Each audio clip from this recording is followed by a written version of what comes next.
Be kind but be fierce. That's my favourite quote by Winston Churchill.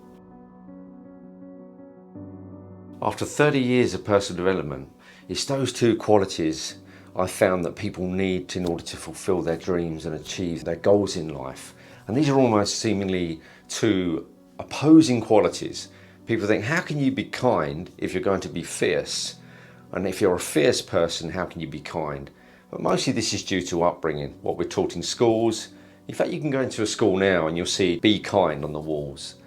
But we never got told it's actually not enough. Even the religious text, the Kabbalah, talks about how love and kindness are not enough. You need a harder edge if you're going to navigate through the trials of life. So it's no wonder so many guys have trouble with this quote. When they first see that quote, when I send it to them, they say, fierceness, what does that mean? How is that going to benefit my life, being fierce?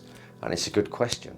And the truth is, it will actually give you real meaning in life, and it will drive you forward in your conviction and beliefs to your dreams and desires, and actually make the world a better place. If we look around us now, we see we have an imbalanced value system anyway. In fact, we haven't got any values anymore as a culture. They're just lip service. We don't really see them in the behaviour of people anymore. It's the valueless society that's causing the breakdown of our society and our culture. So when we say just be kind, we wonder why so many of us end up being victims by our government, by our families, by our friends, our workplace, and even victims towards ourselves. It also means any dreams and desires we had fall by the wayside because we were unable to protect what really matters to us.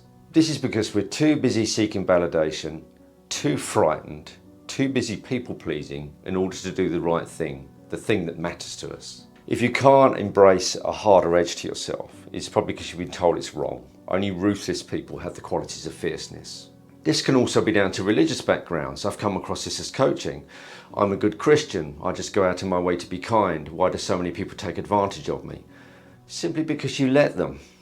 It's like an antenna, an invisible antenna you have out in the world that gives people a right to take advantage of you, to manipulate you. And when it comes to historical figures, like Jesus of Nazareth, Gandhi, Martin Luther King Jr., we have this belief, this myth that these men are lamb-like and just walk through the world with peace and innocence. And this is nonsense. These men were tough, and in reality, they lived the upper echelons of strength, courage, and resilience. They had to because their mission was so much bigger than them. Their life was their message, and they were willing to die for it. Take the quote from Jesus in the Gospels of Matthew, when he said, "Do not think I have come to bring peace on earth. I have not come to bring peace, but the sword." The sword to Jesus was likely a metaphor for his stance in life and his message. But do these really sound like the words of a harmless man? He came to ruffle a few feathers and actively went out of his way to do so, because he knew he had to in order to change the world as it was currently being perceived. It is harmless men that needlessly suffer because they cannot be fierce, and that itself brings about its own suffering. The bigger the mission, the more capacity for fierceness you must have, because you're going to need it. And when blended with kindness, you end up with a potent mix of moral efficiency that's literally world-changing. The weak man talks and acts only to serve himself and not anybody else. The strong man acts to serve the good of all.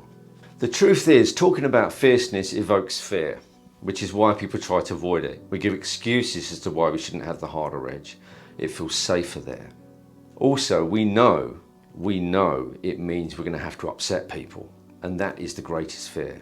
And this is inevitable with any mission or ambition you have. You are going to upset people. It's nothing personal. People are waiting to be upset. They're waiting to attack. It's nothing personal because it's just their perception of the world and how they want the world to be to make them feel secure. So in fact, you will upset people. No matter how much you try to avoid it, you will upset people anyway. In fact, if you're not willing to upset anyone, you've probably set your life compass towards mediocrity and people pleasing. And that itself will bring a profound suffering, which will actually get greater as life goes on. You'll get more frustration, you'll feel more used, you'll feel more resentful, all because you've gone out of your way to not upset people. And ultimately, you are the one that feels the impact of this.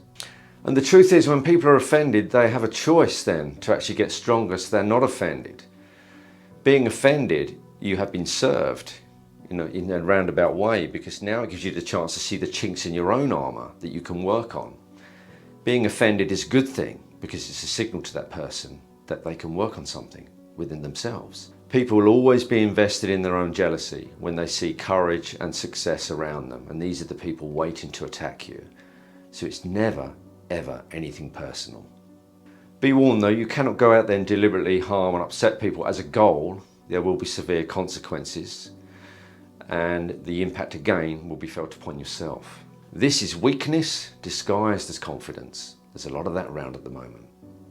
So when it comes to opening the way to fierceness, it's only fear that is holding us back.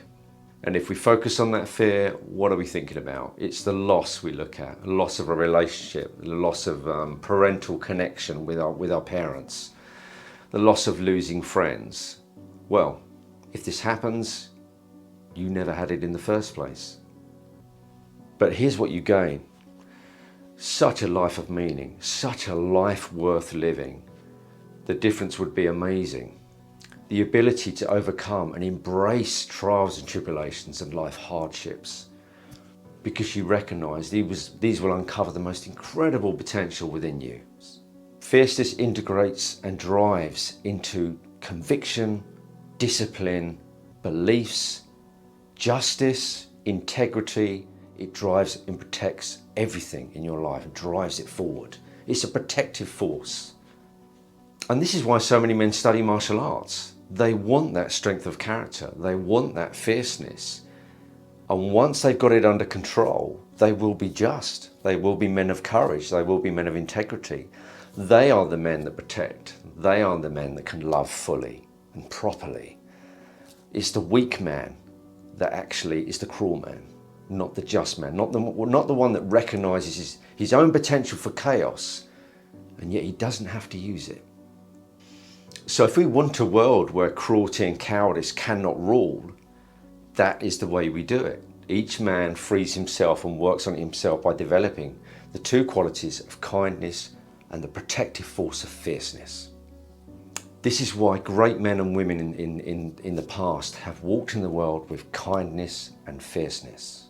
They knew to have a worthy kingdom, it would mean having worthy people. To really love, protect, and be just requires the quality of fierceness.